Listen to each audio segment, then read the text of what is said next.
অশান্তি করছে জোটের লোকেরা। লোক দাঁড়িয়ে এখানে আমাদের লোক কটা আছে এখানে।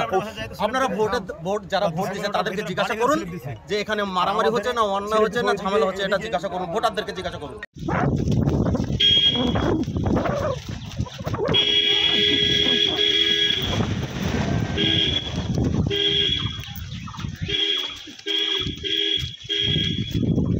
ছেলেকে তো ভোট দিতে এসেছিল, যে 4-5টা ওখানে ধরে সবাই মিলে মারিয়েছে, ভোট দিতে দিবে না। বুঝতে পারলেন তো, ভোট দিতে দিবে না। আমার ছেলেরা সিপিএম পার্টি করে আর এরা টিএমসি পার্টি করে, তাই এসব গালান কিছু থাইনি, কামড়িয়ে মারিয়ে ধরে কিছু থাইনি। মদ টদ খেয়েছে, ওরা খায় খুব মেরেছে। কারা মেরেছে? টিএমসির লোকে মেরেছে।